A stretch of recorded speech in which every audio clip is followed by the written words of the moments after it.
Del Comité de Bioética de la Universidad Nacional de La Matanza, presidenta de la Comisión de Género del Colegio de Magistrados y funcionarios del Departamento Judicial Quilmes, referente de Políticas de Género en el Colegio de Magistrados y funcionarios de la Provincia de Buenos Aires y jueza de familia del Juzgado de Primera Instancia número 2 de Florencio Varela, Departamento Judicial de Quilmes. Bienvenida, doctora. Gracias. Le damos la palabra. Buenos días, gracias. Gracias, Mónica, a Pablo por convocarme, a Marisa Herrera por darme trabajo extra siempre. El título es Medidas Cautelares, Medidas Autosatisfactivas, pero hablando con Marisa, ella dice, dale una vuelta e incorporar la evolución filosófica jurídica en el marco de, como si fuera tan fácil. Para ella sí, para nosotros tenemos que estudiarlo e investigarlo. ¿Cuál es la evolución histórica, filosófica, jurídica, tomando este tema como disparador, que atravesó todo el Código Civil último y nuevo? Es decir, tomando este tema, Marisa me decía, ¿qué hizo el Código Civil con el rol de los jueces de familia en los procesos de familia? Lo sacó de ese lugar cómodo o cuidado para tener un rol activo y un rol creativo y poder darle a la gente respuestas cercanas a sus vivencias, cercana a lo que es la vulneración de sus derechos. Es un desafío a los jueces de familia a tener esta postura, una postura activa y creativa. Pero para eso el Código nutrió, le dio herramientas e instrumentos a los jueces para que no solo se encasillen, decía recién Susana, hay protocolos de violencia, protocolos para el caso de adelantos de parto, de embarazos y demás, y justamente el Código tira por la borda todos estos protocolos, quiere que no nos arraiguemos, no nos encarcelemos a ningún protocolo, menos a una letra estricta de la ley, que seamos críticos de ello. Y para eso hago esta introducción para que vean, después vamos a enumerar casos de medidas cautelares o de medidas que tomaron los juzgados, pero primero esta introducción, para que ustedes golpeen la puerta de los juzgados, les llamen la atención a los jueces, los interpelen y los obliguen, sí, me llevo un montón de amigos, colegas, y los interpelen y nos obliguen a dar respuestas creativas, que si no surgen de la letra clara de la ley, bueno, sepan que nosotros ahora tenemos la obligación de hacerlo y ustedes la posibilidad de obligarnos a ello. Entonces, primero vamos a hablar sobre el marco normativo. Sabemos del artículo 75, inciso 22 de la Constitución, que incorpora los derechos humanos en los tratados en donde la Argentina sea parte. Comienza lo que es la Constitución, incorpora la constitucionalización del derecho privado. El artículo 75, inciso 23, yo siempre lo nombro al lado del inciso 22 porque debemos realizar acciones positivas para garantizar esos derechos incorporados en el inciso 22. Es una tarea que sí le compete al Poder Legislativo, pero hay que tenerlo en cuenta. Luego las reglas de Brasilia, que levantan la bandera que el Código toma, que es la tutela judicial efectiva, como así también la Constitución de la Provincia de Buenos Aires en el artículo 15. Es importante porque las medidas cautelares y las medidas autosatisfactivas tienen un horizonte, tienen un fin a perseguir, que es esto, ¿no? La tutela judicial efectiva. Y ahora entramos de lleno al Código Civil y Comercial de la Nación, ¿no? En donde el marco que les digo sale nada más ni nada menos del artículo 1, 2 y 3. Pero especialmente empecemos por el artículo 1, que es fuentes de aplicación. Los casos que este código rigen deben ser resueltos por el juez, y ahí aparece ese pensamiento filosófico jurídico. Tenemos que tener un pensamiento, nos obligan, un minutito, nos obligan a incorporar un pensamiento problemático.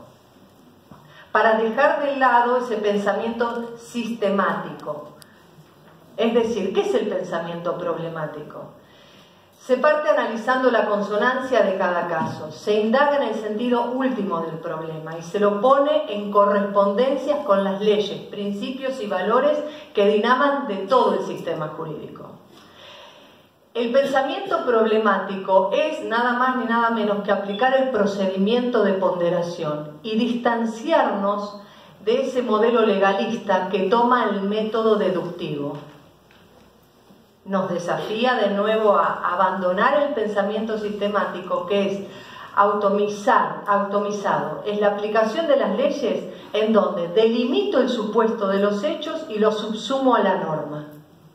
Eso es un método deductivo. Me encarcela, no me libera, no me permite ser creativo. Por lo tanto, lo primero que tenemos que hacer es incorporar el pensamiento problemático. El pensamiento problemático es la tarea de desentrañar los casos regidos por el código, asumiendo una dimensión ponderativa o valorativa de los valores en juego. Es lo que les dije antes, el procedimiento de ponderación de los valores. Y está en nosotros, para eso, tomar todo el plexo normativo que tenemos a nuestra disposición. La otra parte dice leyes que resultan aplicables conforme la Constitución y los tratados de derechos humanos en que sea parte. Las leyes que resultan aplicables, nosotros tenemos que tener en cuenta primero la premisa de la reiterada jurisprudencia de la Corte Suprema, donde dice que el juez debe tratar de preservar la ley y no destruirla. Y esto apunta a que se impone la regla de no declarar la invalidez de una disposición legislativa si ésta puede ser interpretada cuanto menos en dos sentidos posibles, siendo uno de ellos conforme al principio que se tiene en juego. ¿Entienden? Nos obligan a nosotros, estoy hablando de todas las obligaciones que nos impone el código a los jueces, todos los desafíos que tenemos. Y uno de ellos es también respetar esta jurisprudencia de la Corte, en donde dice que no debemos destruir la ley, buscarle la interpretación en el sentido que corresponda al problema en juego, ¿no? Bueno.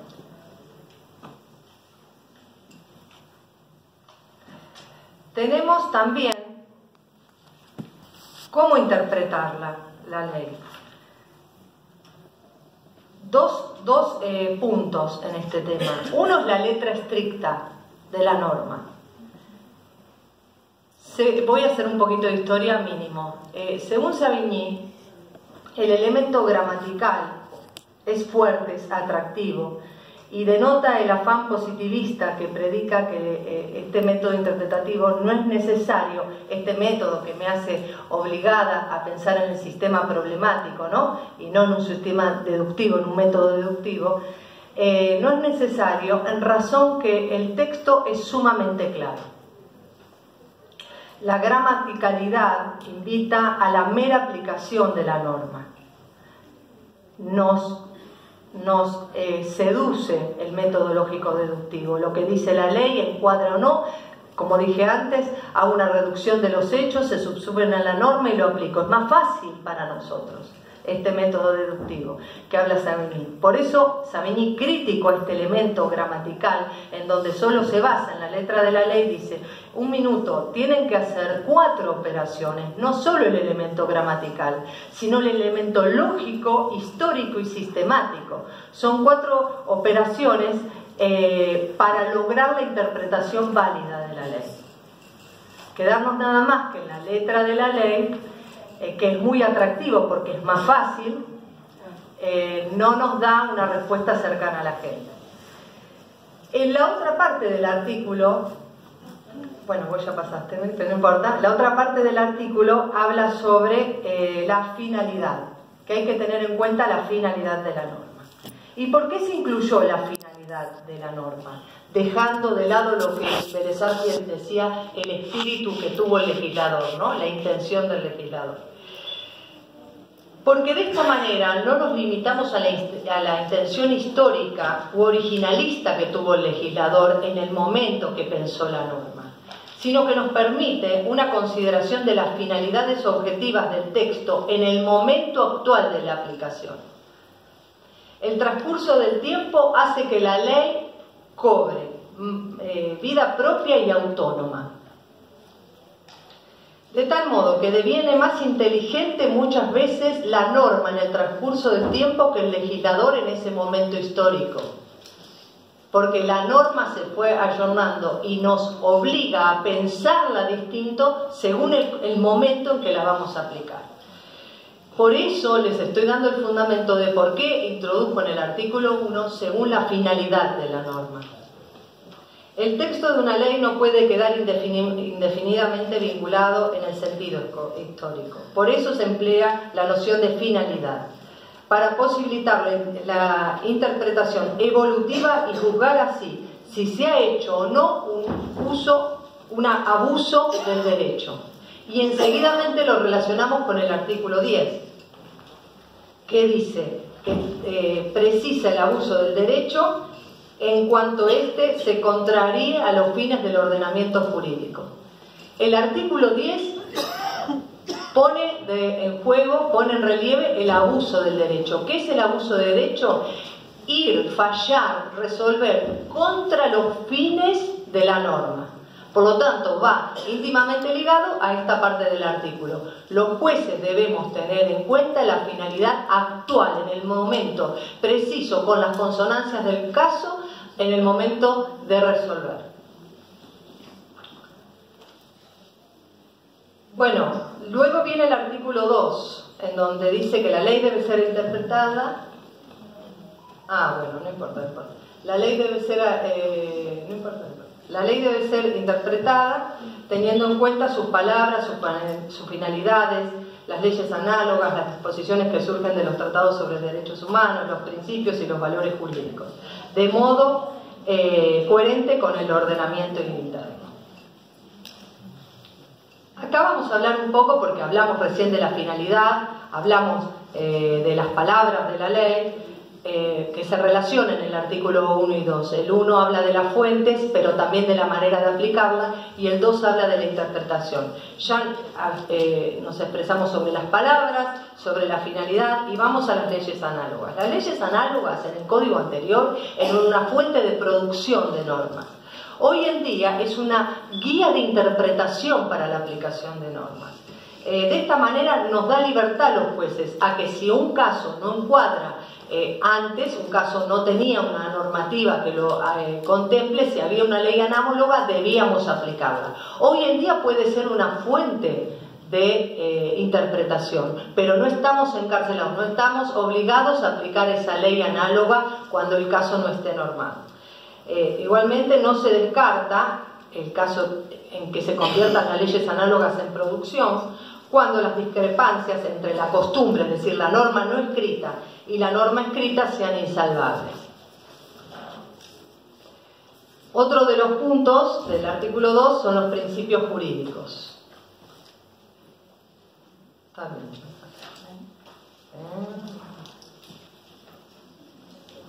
Ya está, el que viene. Los principios jurídicos que también nos ponen son mandatos nos ponen para respetarlos, observarlos y aplicarlos, son mandatos de optimización del sistema jurídico.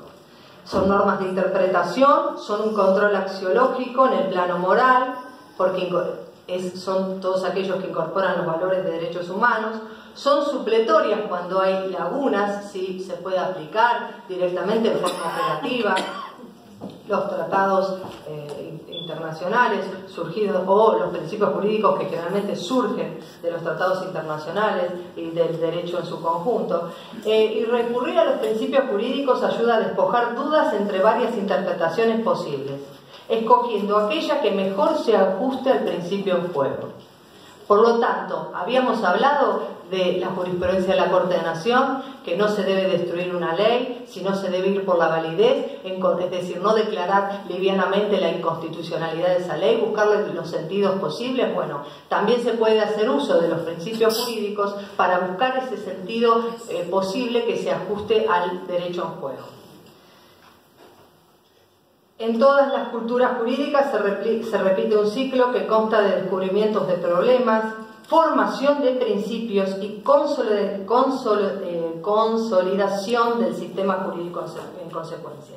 El ciclo consta entonces desde el descubrimiento del problema, esa manera de pensar que les dije del procedimiento problemático, la formación del principio y luego la consolidación del sistema jurídico, y luego la creación de la norma en sí.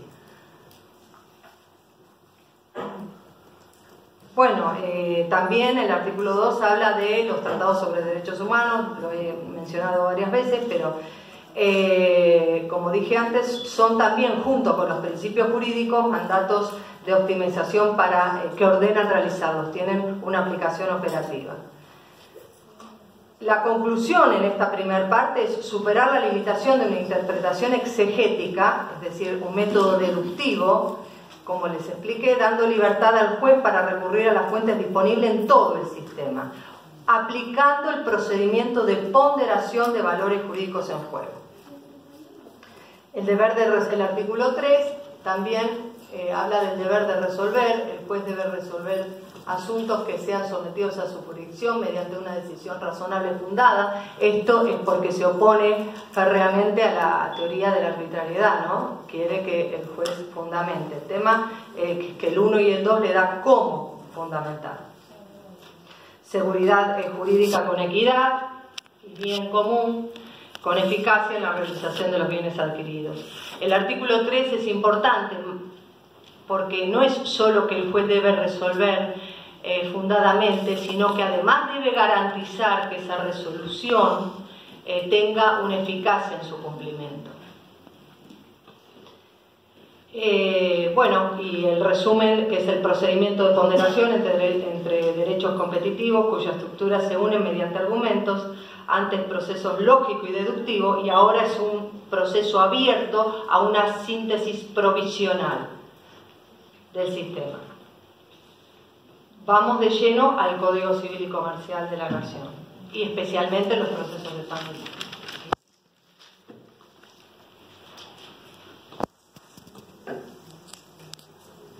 Los principios generales de los procesos de familia están en el artículo 706, y yo ahí les escribí cómo se aplicaría. Ahí enumero una cantidad de artículos. El juez debe aplicar uno, descartar otro, si va uno no va el otro, no debe hacer ese sistema de ponderación, ese procedimiento que el 1 y el 2 nos obliga a los jueces, no es que ya estamos facultados a elegirlo, no, a ponderar y hacer jugar en la medida que corresponda a todos aquellos principios, ¿no?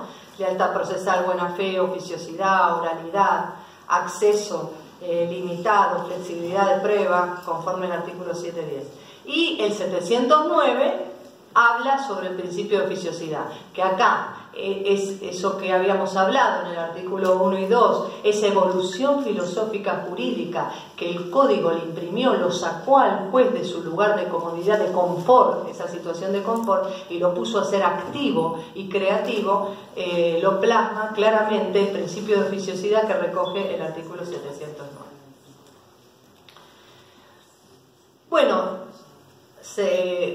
cerrando este marco legislativo, este plexo normativo donde nos da a los jueces las herramientas para dar respuestas cercanas a la vivencia, a la vulneración de los derechos de la gente, vamos a hablar ahora puntuales sobre las medidas cautelares. Los alimentos provisorios, calificados como un derecho humano desde ya, están previstos como regla general en el artículo 544. Los fundamentos son el 544, pero son el artículo, si son niños, niñas y adolescentes, el artículo 25, 18, 6 de la Convención de los Derechos del Niño. El artículo 25, párrafo primero de la Declaración de los Derechos Humanos, que nada más ni nada menos dice asegurarle la alimentación a la población de los estados firmantes. El artículo 11 del Pacto Internacional de los Derechos Económicos, Sociales y Culturales y el párrafo 2, que dicen textual, toda persona debe estar protegida contra el hambre. Por lo tanto, tenemos una manera amplia de poder fijar alimentos provisorios, tomando no solamente el 544, sino todas las normas internacionales que les acabo de mencionar. Y después están los alimentos provisorios en la acción de filiación, que hay dos. Ahí hay uno, que el primero 586, que es desde el comienzo o durante el proceso o desde el comienzo de la acción de reclamación de filiación extramatrimonial, pero hay otro que es el 664, que permite peticionar alimentos provisorios antes del comienzo de la acción de reclamación de filiación extramatrimonial. En ambos el fundamento es el derecho a la igualdad entre hijos matrimoniales y extramatrimoniales. Los hijos matrimoniales desde el primer día de su concepción y desde el primer día de su nacimiento ya tienen asegurado un derecho alimentario por los padres. En cambio, los hijos extramatrimoniales no. Por eso tenían que iniciar una acción de reclamación, lo tienen asegurado solamente por la madre gestante. De ahí ponerlos en una igualdad y ser flexibles a la hora de otorgarlos, justamente porque si no se estaría violando el artículo 2 de la Convención de los Derechos del Niño y el artículo 28 de la Ley 26061. Ponerlos en un plano de igualdad a los hijos matrimoniales de los extramatrimoniales. También poner en un plano de igualdad y no discriminación a la mujer con el hombre, porque la mujer desde ya es la gestante, es la que lo tiene, está obligada a proporcionarle alimentos. Al hombre hay que irlo a buscar a la justicia. Entonces, otorgarle, fijarlos de manera flexible los alimentos provisorios, también la pone a la mujer en un plano de igualdad para con el hombre. Y el 553 habla sobre las medidas para asegurar el cumplimiento. Y de ahí, bueno, el 553 es palmario, ¿no? El deber creativo que tienen que tener los jueces para lograr que esas medidas tengan eficacia, que se cumplan.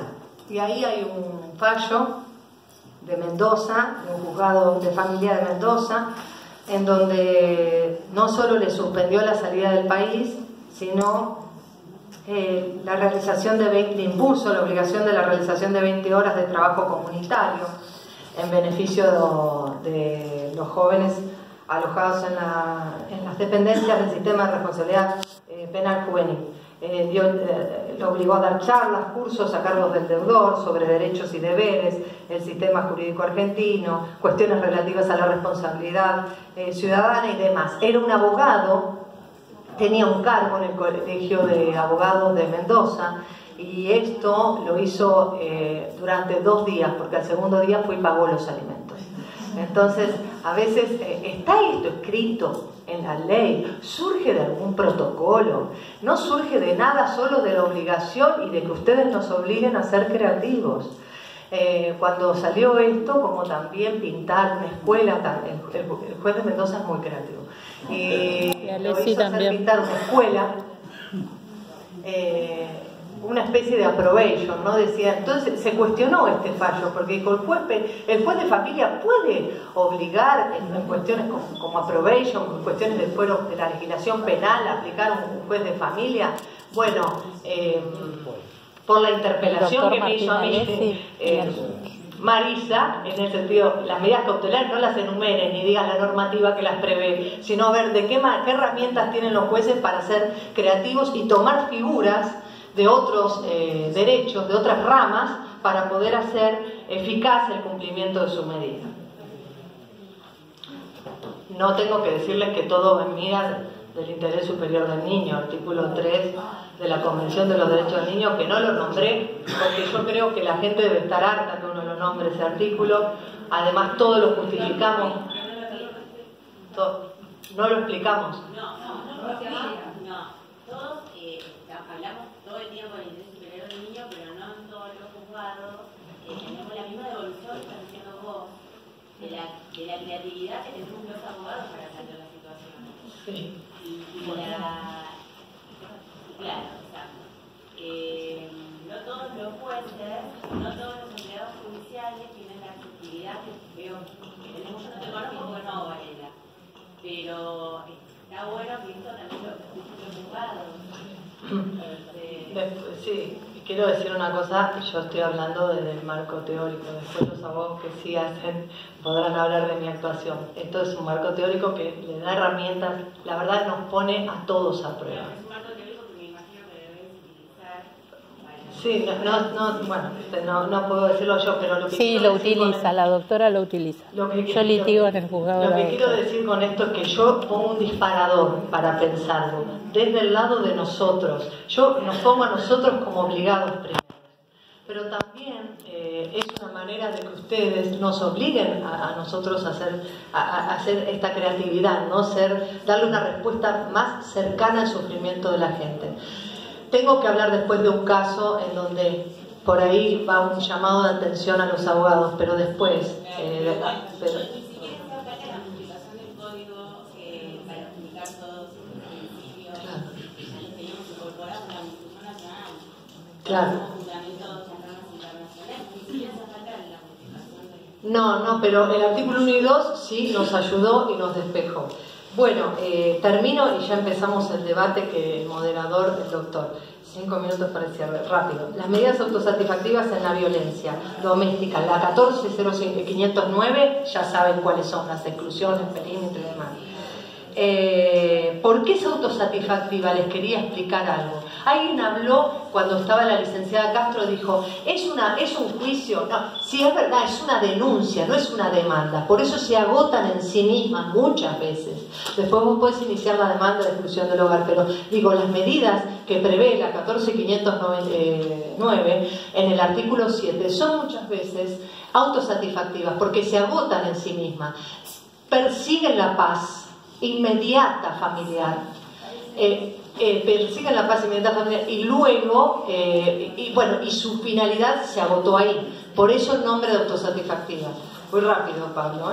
Tenemos acá...